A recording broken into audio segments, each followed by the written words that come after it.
Hi, Bettendorf Middle Schooler. This is Mrs. Temperley, and I'm here at home wishing that I could be at school with you and doing book talks again. This is a difficult time that we're going through, and I'm hoping that maybe offering some of these virtual book talks might make things a little bit easier. So if you have watched everything on Netflix and you've watched everything on Hulu, you can always read.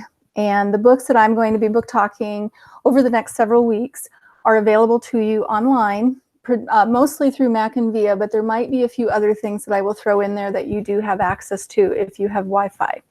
So I'm going to attempt to go into present mode. I'm a little bit new at this, so bear with me, but we're going to give this a go. And my hope here is to bring up my Google Slides. Okay.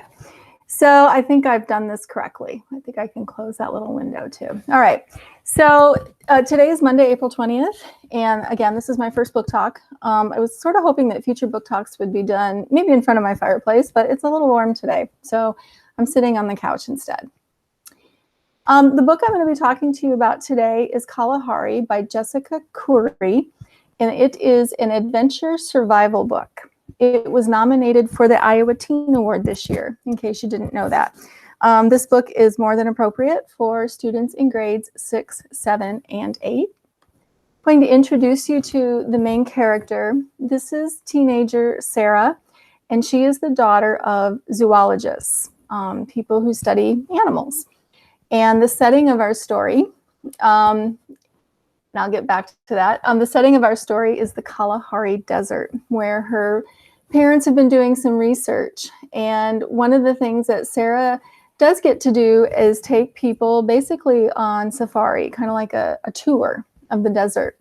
And she is assigned to accompany 4 other teenagers around Kalahari Desert and kind of serve as their guide. And they are coming from all different parts of the world, and each one has their own unique story as well. So they commence on their tour, their safari, but one thing leads to another, and they end up getting stranded. And they have to face such challenges as dehydration, starvation, and even Sarah has to face the challenge of a first love.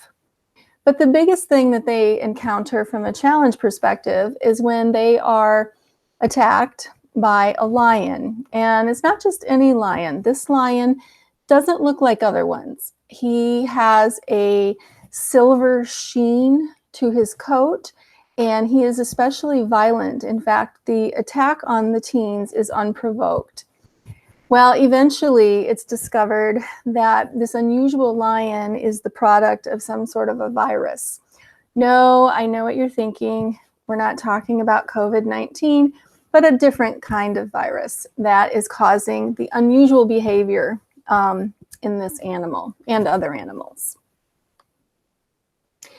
I'm going to read a little bit of the story to you, and while I'm reading, I thought it might be nice if you had a good view of a desert in Africa. I think it might be the Kalahari. But anyway, so you can watch this while I'm reading just a little bit of the book to you. Starting at chapter 1. The lions were napping on the runway again. I held up a hand against the blazing African sun and stared at the small silver plane that was just minutes away from touching down. I'd have to move the Pride before it landed. Theo, I called. The bushman was sitting on the hood of the Land Cruiser, and when he looked my way, I pointed at the 3 lionesses and 2 cubs sunning themselves on the hard-packed sand. Laughing, he leaned backward and honked the horn of the truck, his way of saying we'd have to chase them off. I nodded and ran back to the cruiser, tossing my folder of papers in the back seat. In a moment, I had the engine roaring, and we were off, rattling down the runway toward the sleeping lions. They yawned and chuffed at me in a lazy attempt to scare me off, but I bore down on them. I recognized the Pride. The lionesses were sisters, used to be rambling around the bush. They barely opened their eyes as the truck trundled up to them. I stopped the cruiser, leaving the engine running, and climbed onto the hood. From there, I shouted and waved my arms, to the amusement of the cubs, who rolled and yowled and stretched. At last, their mothers lifted themselves up huffily and ambled off the runway. They were soon lost in the waving golden grass, their tawny coats blending into the dry savanna. Just the black tips of their tails showed, flickering slyly above the foliage, and then those too vanished. I drove the truck back to the other end of the runway and parked it, then grabbed my folder out of the back seat. The plane was dropping lower in the sky, lining up with the runway. Theo glanced at me sidelong.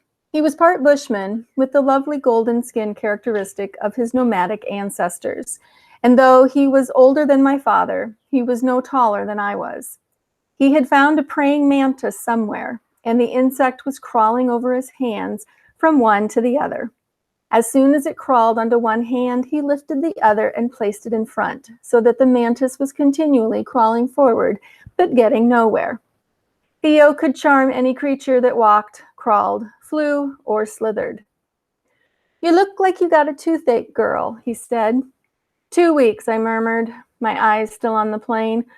"What are we going to do with 5 teenagers from the city for 2 weeks?" "You're a teenager." He grinned, taking far too much delight in my dismay. "I am sure you will have a grand time." "Yeah, a grand old time." I sank lower in my seat and flipped open the folder, riffling through the documents inside. "I went to school for 3 months in the States once. Did you know that? The kids in my class called me Mowgli and threw bananas at me during lunch." "What is the problem? At the end of the day, it was you who ended up with all the bananas." Theo turned in his seat, and though he was still smiling, his dark eyes were serious. "Tuamsa, it will be good for you. You cannot live your whole life with only animals for friends."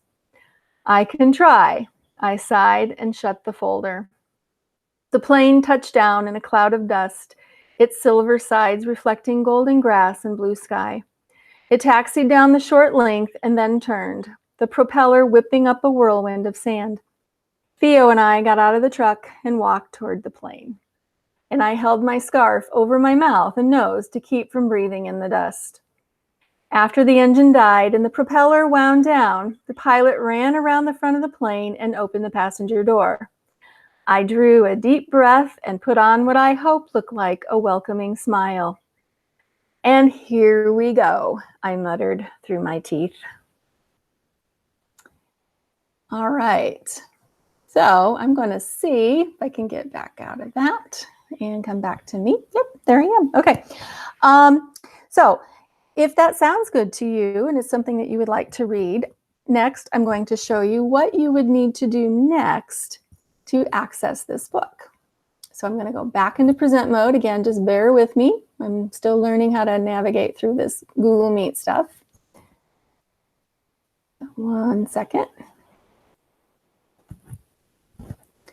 All right. So if that did sound good to you, if you go to the library Symbaloo, and I kind of have these marked out for you, all of my book talks that I'll be doing for the next several weeks will be located here on the Symbaloo.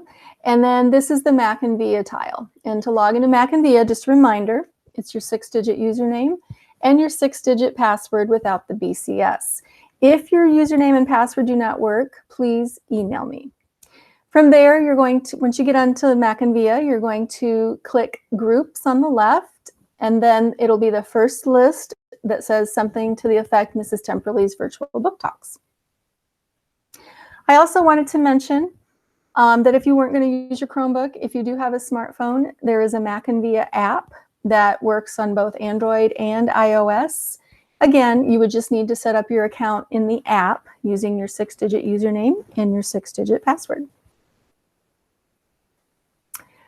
And that concludes my first virtual book talk. I hope you enjoyed it. I'm going to try some other ways of presenting these. We'll see what the reception is. I might invite my dog or my cat to sit in on a book talk as well. So if you have any questions, please feel free to reach out. We are here for you. We miss you. And try reading a book. It's a good time occupier.